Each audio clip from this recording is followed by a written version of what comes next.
All right, this is the Factoryville Christian School Meteorology class climate change debate. Here we have Kate and Kylan presenting a view that climate change is real, and then Ethan Risinga and Drake Williams, who's not able to make it today, presenting the view that climate change is not necessarily real, and then we have Jeffrey Applegate presenting a view on a third viewpoint regarding climate change. So I think we'll start with the viewpoint of Kate and Kylan.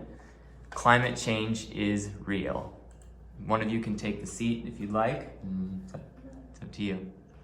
You literally just said you wanted to present. I mean, you both will be able to present. So This is what I'm talking we'll get to your. about. Climate change is in fact happening. We'll start out with just the basics of it. Greenhouse gases are the gases that trap heat within our atmosphere, keeping the Earth in a warm enough state to sustain life. The main greenhouse gases are carbon dioxide, nitrogen oxide, water vapor, and methane. Following the rise of industry, we have observed a significant increase in the presence of these gases in the atmosphere. The concentration of CO2 in the atmosphere has increased by almost 40% when compared to pre-industrial times.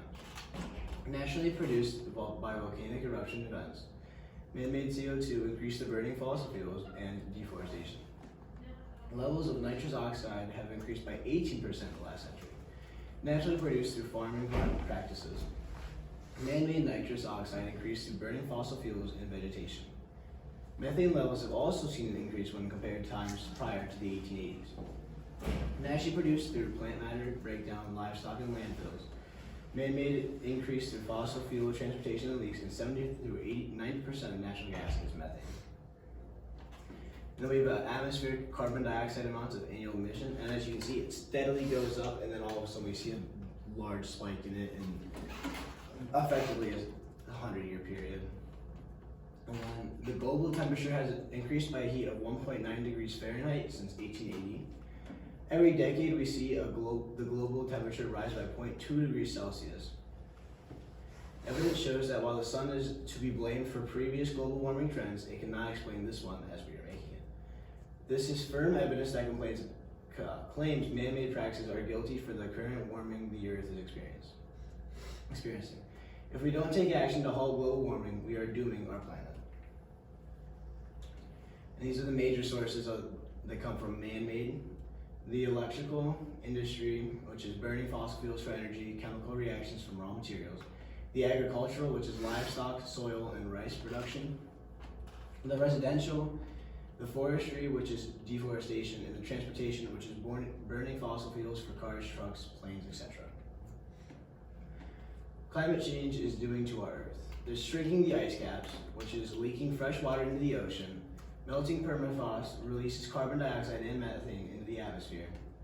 Melting ice causes more warming, causing more melting, which is called feedback, and rising sea levels. Rising sea levels cause global sea levels have risen a mean average of 9 inches since 1880. Rose 0.14 inches per year between 2006 and 2015, 2.5 times faster than the average rate. Causes threat to coastal regions and fisheries. Warmer oceans cause warmer global temperatures. And as you see, we have the ice from September 1984 to September 2016, and it is much smaller. What climate change is doing to our Earth. More frequent heat waves, droughts, floods present risks to farming community and wildfire risk. It's changing the ecosystem, which is changes to plants and animal locations, coral reef bleaching, changes plant and animal life cycle events, and may make plants less nutritious. Changes to rainfall patterns, effects on water supply and quality, increased flood risk, crop damage, soil erosion, and it negatively impacts the production of hydroelectric power. It also worsens the air and water quality, which increases the spread of diseases and changes the pattern of extreme weather. And this is ways to combat climate change, which is renewable energy, which includes solar power, wind energy, hydropower energy, and geothermal energy, electric cars, plants and trees, planting trees, and reducing waste. And these are just the work site. All right. We'll provide about a minute or two to write down some things that you guys have questions about, and then we will start on the next one.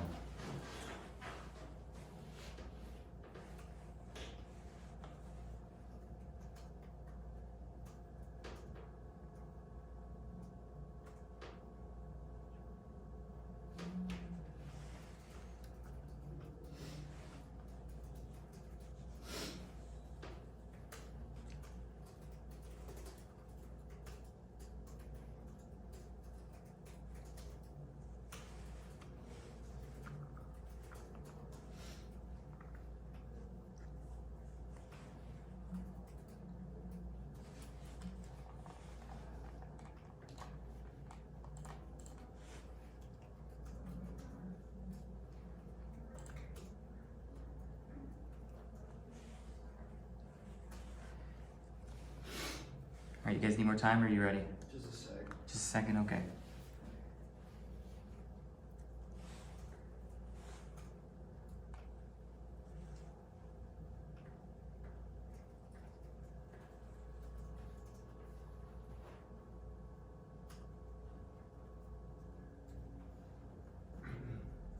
Is it my turn? Yes, we'll do Ethan now. Climate change is not real. Alright. So, I agree with Trump here. Climate change is not a big deal whatsoever. Oh gosh, I can't even really see it. Uh-oh. Okay, here's 5 reasons why the climate has always been changing and we shouldn't be worried about it.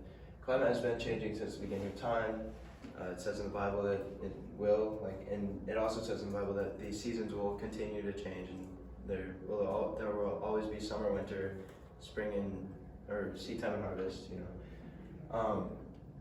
CO2 is not a cause of climate change, and then why would you want to worship creation rather than worshiping the Creator Himself? We need to trust that God holds the universe together and controls the climate, but rather than worrying about it so much. Climate has been changing since the beginning of time, like I previously mentioned. In the last century, we've been experiencing a warmer climate on the Earth, which this has fluctuated throughout hundreds of years. Like, it's gotten warmer, it's gotten cooler over the time. That's why we had the Ice Age, and that's why we've had like droughts and stuff like that. This says scientists fear the climate is changing at a rapid pace, and we are heading towards the end of the world. The thing is that we have been experiencing a fluctuating of different temperatures throughout the Earth's existence, including the warm medieval times and the small ice age after that. The fact is that we are just experiencing a warmer climate at the current moment. God's command for us to have dominion over the earth. We are commanded to have dominion over the earth by Genesis 1. God has given us everything on this earth to use, that He may also get praise for it. And that's Colossians 1:15-17. God created us in His image so that we can have dominion over the earth. God also promised that while the earth remaineth, seed time and harvest, and cold and heat, summer and winter, and day and night shall not cease. So I believe that God will keep His commitment, that we will not face lack of seasons or anything below His promise, because it hasn't changed since the beginning of time, and I don't see it changing anytime soon. This is just more of the why should we worship God rather than creation. We've reached a point within this topic that we are worshiping creation, like just getting so worried about climate change, and that's our top focus and everything. Paul commands us in Romans 1 that we should trust God, the Creator of all things. The climate change has got us trying to hate each other and just like bashing people for using gas, and like companies that emit emission like greenhouse gases, even if it's not a lot. It's just people just like complain about that, and then they end up just causing a lot of strife for no reason.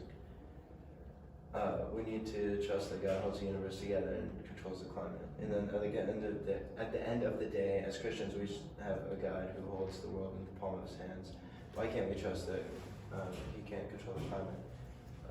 That's because of lack of faith. In which, even if you're not a Christian, if you look into the facts, the world has only gone up like almost like 1.5 degrees over the past 100 years, and the temperature has not changed. Like over the thousands of the years that the Earth has been around, it's just fluctuated like it's supposed to. Let's see. Here's some reasons that people think like we should be worrying about it. We're seeing worldviews are totally different, which I mean, obviously, everybody's gonna have different worldviews. So, but whether you're Christian or not, you can't really deny the evidence. We're seeing a drastic change in the climate, which it's been like a couple of degrees over the past 100 years. Like I said, we need to save the world because it's gonna like end if it's gonna end if like the climate continues to change, which hasn't really changed much. So that's another like why would people worry about that? And then a lot of people like to say that CO2 is a major cause. But CO2 is not a cause of climate change, but merely an effect. So people like to advocate that 97% of scientists claim that climate change is an issue and cause for mankind. And this is completely false. Sure, yeah, they say 97% of scientists, but then the scientists, they don't actually ask every single scientist. They ask scientists that they think will agree with their view and like support climate change and all that. So that is a little bit of corruption there. They don't really consult everybody. Like there's a lot of people that have much more cold evidence that would prove it wrong. They also like to advocate for CO2 being the leading cause, in which CO2 makes up roughly 0.04% of the atmosphere, and 4% of that 0.04 comes from man.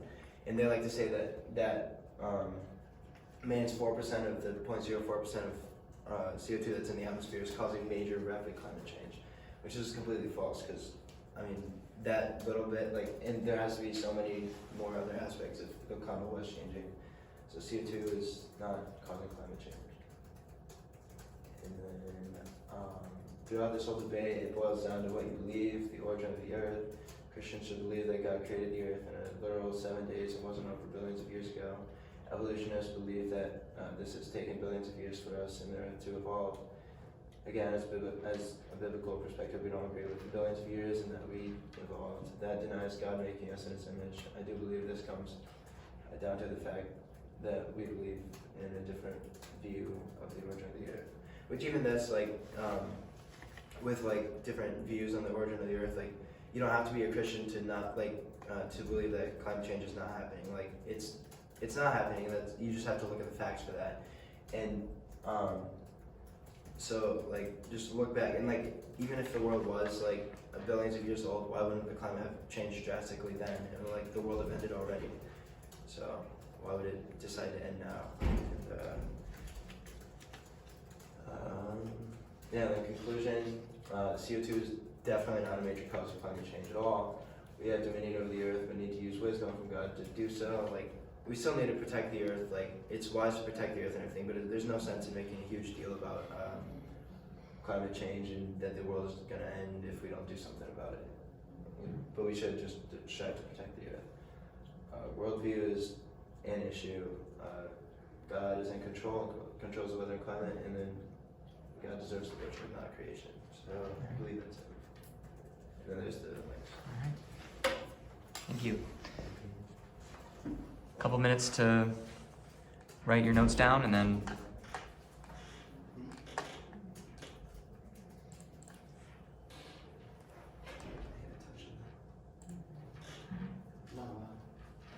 Well, it's good.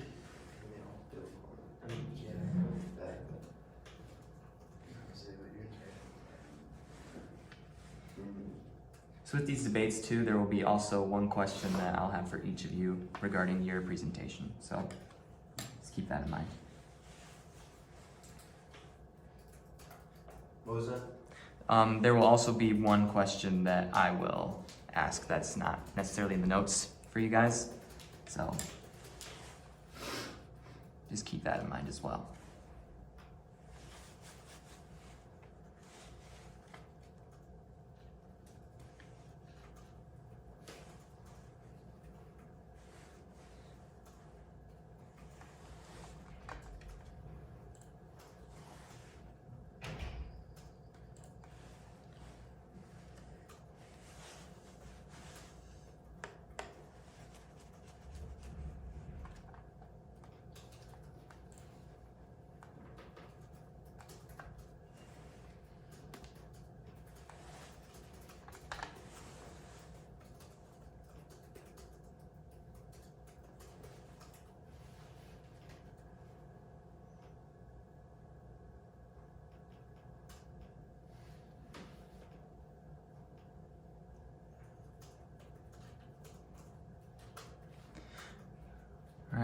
Jeff, you ready? Alrighty, let's get this started. Down to go to the next slide, yeah? Yep. Alright. So, the others have already talked about climate change does exist and climate change doesn't exist. Well, I'm here to give you a different perspective. My view is the Milankovitch cycles or the orbital cycles of Earth.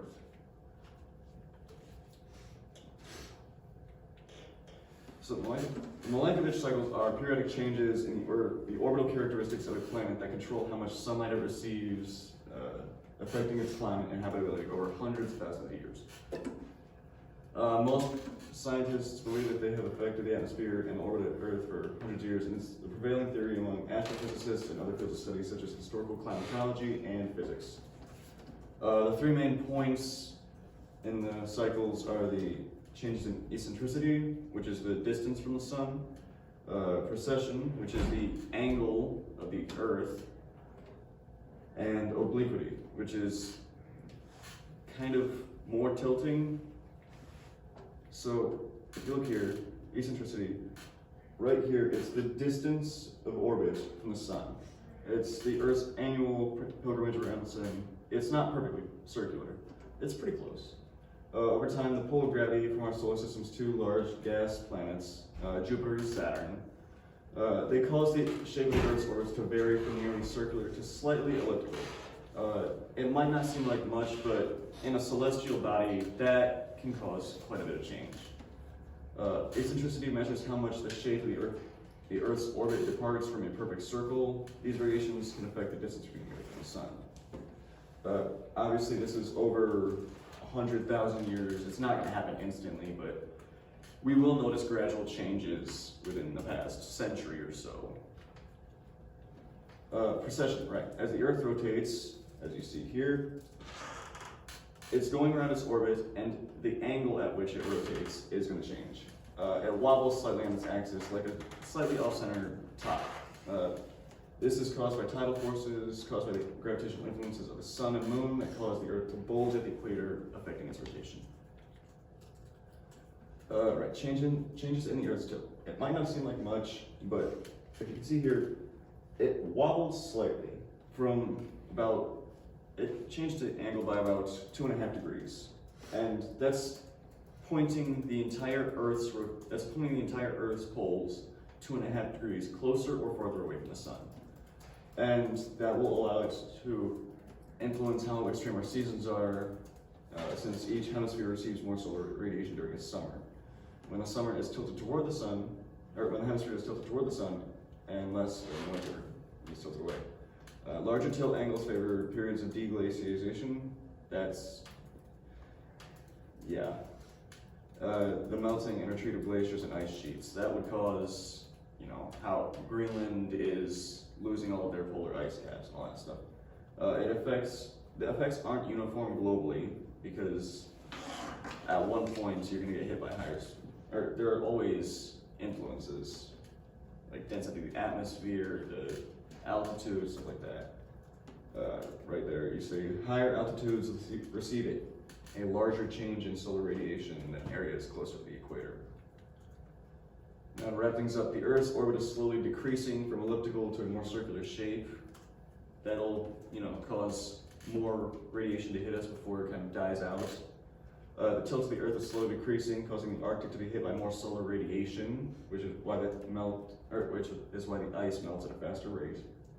And the precession of the Earth is making the climate more volatile, creating hotter, longer summers and colder, shorter winters, which we've all experienced this past year. While it might not seem like the Earth is changing a lot because of increased greenhouse gases, it's just the planet's going through its natural cycle that have gone through for hundreds of thousands of years, which we can't really do a whole lot about. And that's the end. All right, thank you. All right, in a couple minutes, we will start rebuttal.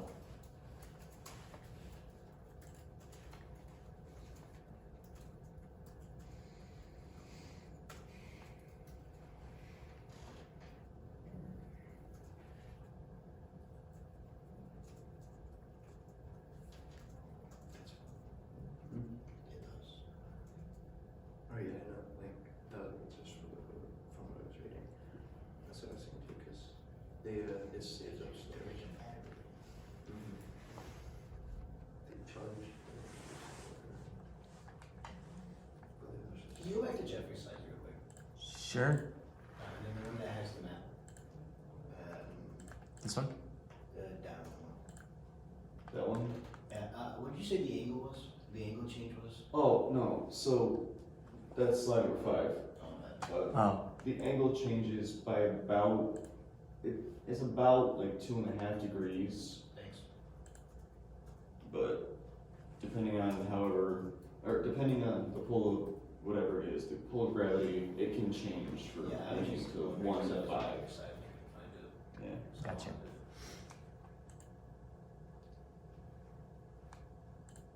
right, does anyone have any rebuttals or things they wanted to address? I'll just, if I raise a hand, just you can let me know and we can do rebuttal. Ethan, I have a question. Alrighty. What if one does not believe in the Bible? Well, then they can consult the scientists and people who know what they're talking about, and like looking at the facts of even if it was 97% of scientists would agree with me and disagree with you. So therefore, Well, that's not all I'm gonna talk scientists. but I'm not going to talk to a small minority of scientists to get the opinion I want. I'm going to talk to the majority of scientists who agree. That also isn't the majority of. 97% is the majority. No, what were you saying, Doug? Oh, I was just gonna say, so your view is clearly Christian, right? It's based about everything Christian. Seeing the way the world is changing, right? The increase in droughts, more volatile weather, hotter summers. Would you say that this is coming close to, I believe, the Bible's end time, so to speak? Especially with the way, which this is a little bit different, but the way the world's moral standards and the way like the government and everything is going right now, kind of leaning more towards socialist, which in like lots of blatant Satan worshiping and stuff. So yeah, I mean that would go along with it. But yeah, anyways, Kylan, we'll go with Okay. you. Your answer to this whole thing is that we should just trust God, that we shouldn't be worshiping creation, but we should just look to God, trust Him, He'll fix it. How does that take the responsibility away from people to be like taking care of the earth that God made for them? Does that take away responsibility from people? can you repeat the question? I'm confused. If your answer is to trust God, essentially. Yeah, essentially. Yeah. So that removes the responsibility of people. We should just be allowed to do whatever we want. Oh no, because we're supposed to take care of you. And is taking care of the earth releasing gases that are coming out? Yeah, are they killing the earth? Yeah. No. Okay. Over the past 100 years, the Earth has risen 1.5 degrees, and we. And it's 1.9. Okay, well, same thing basically, under 2. And so yeah, it's only changed like what? Yeah, 2 degrees. What is that? Like So that's not not. the ice caps. The ice caps has been melting and fluctuating throughout all the time. Prove it. We You don't can- have data that goes that far. Yeah. I currently do not have that data on this house either, but Well, there's no data that supports that they've melted before. We don't have the evidence that supports that. So how can you say that they over were the melted past like 100 years though. with the within- rise of industry? What? Well, yeah, with the rise of industry, it has fluctuated and like refrozen and you know. What? During your, can you put his slides up real quick? Put his slides up. Yeah, and then go to the slide that talks about it being 0.5% of the atmosphere. Could you state that CO2 is 0.5% of the atmosphere, which is correct when you're talking about natural CO2, not man-made CO2? Man-made CO2 is 4% of that 0.4%. That's not true. It is. Not. It is true. It makes up 0.5% of the atmosphere is made up of natural CO2, which is not taking into account man-made CO2. And that 0.5% is just natural. The 0.5% is all of it. No, it's just natural CO2. Well, Okay, but to build on that, regardless of whether that's the entirety of it or just the man-made, that would still include the rise of CO2, which is what is warming. Okay, first off, it's not just CO2. There's multiple other greenhouse gases that have risen with that. But we've still seen a rise in CO2 that goes right alongside the rise in the temperature of the earth. And you can say that it's not a big deal, but ice caps are melting, oceans are rising. I mean, it's harming many things. you see the coral reefs, they're being bleached, and by 2035, it's likely that half of the coral reef systems will be completely dead because of bleaching, because of the warming of the atmosphere. Where does the bleach come from? Like, It's- the bleach it's not or whatever, like- Bleaching, Oh, in yeah, the no, sense of they bleach. become Yeah, like- white. Yeah, it's Okay. called bleaching, that's the term. Well, I guess my sense of that is like, the tide has always been changing. I mean, and I know that like it changes like with the moon and stuff like that, but like, over time, like the sea levels have risen and declined, like during like from evidence from like the past 100 years or however long we've been tracking In the 100 years that man-made gas levels have been rising along with the rise of. No, it's been fluctuating, not just rising. Like, Right, but it's still on predominantly rising. not necessarily. Yeah. Not necessarily. Yeah. I mean, your sea levels are an average of, they're average higher. I can't remember exactly what it is, but they are 9 inches. Yeah, they're an average of 9 inches higher than they were pre-man-made gases being a major thing. So how do you explain that? I guess is my question. You also very heavily rely on the Bible, and the Bible says to be stewards of the earth. Yeah. But we're currently at a point where 30% of our reefs are going to be bleached and dead. But the reefs make up an ecosystem for the fish, prevent soil erosion, and the stuff that they provide makes jobs for 500,000 people. Well, the fish can build new reefs. I'm sorry, over 500 million people. That's a lot of people. Yeah. Well, So how are you being stewards if 500 million people lose their jobs? The soil starts to fall back into the ocean, and the fish lose a habitat. How is that being good stewards? People like we reduce that. Like people are fighting to reduce that all the time. And like So, just like can I? so like, yeah, like and like the people who are advocating for climate change and stuff, like you guys and stuff, like a lot of those people are doing things like to reduce the emissions of greenhouse gases, like in different factories and stuff like that. Okay, like, so you We're doing admit that So being why would a it be good a big deal steward, if you guys no, are changing? just a second, you admit that being a good steward of Earth is reducing man-made emissions. It'd be Why would that be a good steward of Earth if it has no impact on climate change? not like the extra emissions, like Yes. it's natural to have not really natural in a sense, with like the factories and all that, but like a certain amount is not dangerous at all. So and like we don't have too much anyways. So if you guys are so worried about it, then since you guys are doing things about it, or like people who advocate for that stuff are doing things about it, like such as recently, for instance, Dodge, they're making no more gas powered. I don't know if it's all of their vehicles, but no more gas powered Challengers anymore because of people getting at them for emissions. So now they're going fully electric. So since in that sense, there's many companies doing that type of stuff and being like. Do you think, as a Christian, that to be a good steward of Earth, as you should, as a Christian, do you think that part of that is reducing gas emissions? Yes or no? If it is a danger, in which I don't believe it's a danger. So you think that as a Christian, We'll go with you should? Jeff. So you said that gas emissions are not a danger to people, right? That's what you just said? Not necessarily, if it oh gosh, I'm trying to think of Well, about this. Think about it like this. Countries like Beijing, cities in China, Taiwan, Japan, they have horrible smog. They have horrible atmospheres because of the industry around them. And it's been proven that throughout the years, their health has deteriorated because of this, collection of heavy greenhouse gases. Why would you say that it's not a danger to them if there's statistical evidence of decreased health among people who are exposed to this for a long time? Well, I'm not saying it's not a danger to everybody. I'm saying with certain. Okay, so yeah, for example, the Chinese that you're talking about, they don't have safety standards. We do in America. We have a lot of safety standards concerning our emissions and stuff, and that's why we don't have that bad of smog in most places, and all that those the smog is what we're talking about. But with the main thing is just how they probably have too many factories in China, I don't know. I'm trying to think of the best way to put this. Not like too many, but like just their safety like is not their top priority. Alright, let's go with Kylan. Okay, can we like switch gears and Yes, we, say yes, what it is? yes, we can. Mhm. Yours involves proving from hundreds of thousands of years ago. Correct.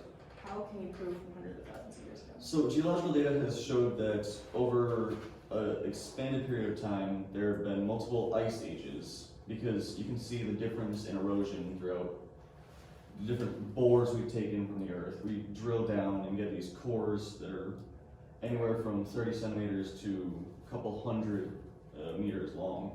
Mhm. And we can see during certain times there's an increased erosion, which we always attribute to, ice ages. It's the glaciers moving across the earth, breaking things up throughout time. Can you demonstrate your proof for this? Because I don't remember it being on your slides. It was not. It's just that the common theory is that.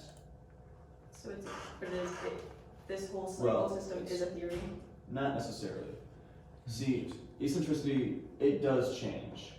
The Earth's orbit is near elliptical right now, and it is decreasing. This is because, like I said, the gas giants are changing it, but we know how to measure this because we can set up models that show it, and we rotate the Earth, or we go around the sun once every year, and it shows that every now and again, or every year, there is a slight change in the Earth's orbit. We're a couple centimeters off from what we were last year. We're closer to the sun by a couple centimeters, which is not a lot, but over the span of 100,000 years, Right. that gets to be pretty significant. Can you go back up to this first slide? Yes. Oh,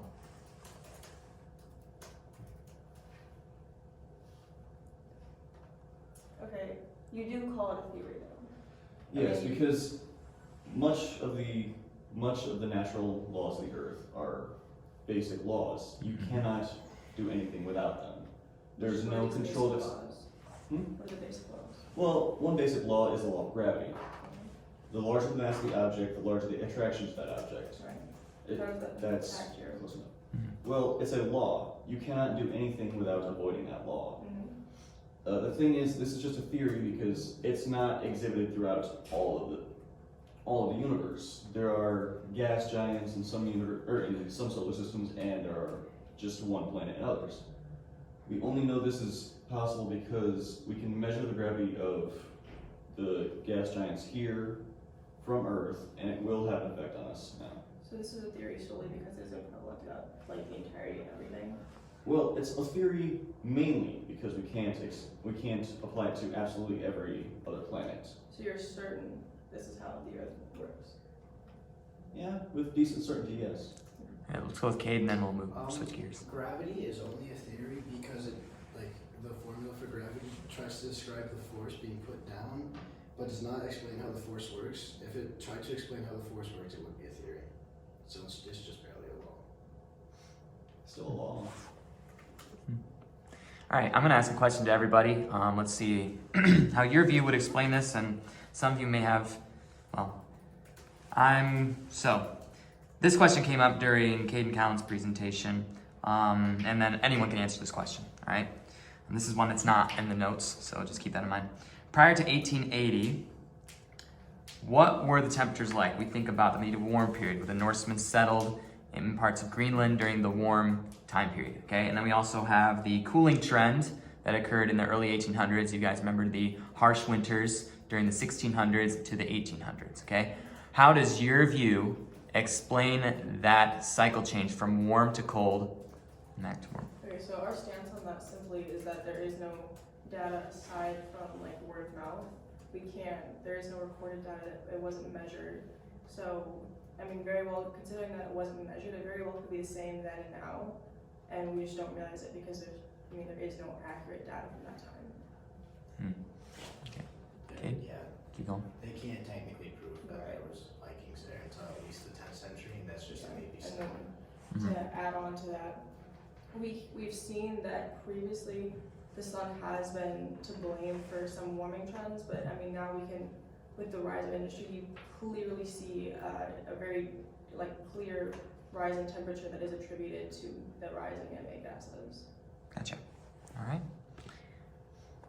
Can you repeat the question, please? Sure. Prior to 1880, how would you explain the temperature changes that occurred during the medieval warm period and the cooling trend seen between the 16 and 1800s? Okay. So the belief is that solar flares, kind of explosive amounts of radiation from the sun, kind of cause the warm period, and then a sudden decrease in them kind of shifted it to where it's a lot less heat over a very short amount of time. There you go. Kate? The first settler that we know to settle on Greenland was Eric the Red, and he was sent out there to die for manslaughter. And he went on a voyage with men there, and they were all supposed to die there, and they did, because it's cold. Gotcha. All right. Anyone else want to add to that? Anything? All right, we have time for one more question, and then we'll continue this tomorrow. Ethan, I'm going to give one specifically to you, but anyone can answer this as well. From a Christian perspective, how can you explain the Milankovitch cycle theory that shows the Earth is easily influenced by other factors? How would you explain that? Because you notice that the Earth is shifting in its orbit shifts, and then also the change on its axis occurs. The trends change throughout each year. How could a Christian explain those, what appear to be possible errors in the Earth's orbit? Well, I believe there's no errors in God's creation at all. I believe He made it that way for a specific reason, and that's the reason where certain areas of the world are hotter at some points, how we have our seasons summer and winter, because depending on whether the Earth's where its tilt is and where the rotation is in regard to the sun. So if we're so for our rotation, say here's the sun, say here's the Earth. For our rotation, if we're say the United States is right here, the sun's right here, then that's where we're gonna see our summer season. But then when the Earth rotates or whatever, then it's going to then that's when it changes to winter or whatever. So the period where the Earth or where the United States is kind of towards the sun or closer to the sun is when it's going to be summer. Gotcha. All right, well, good work explaining your cases, and I think there was a good debate here. Tomorrow we will continue with some questions, and yeah, I think we're making good progress.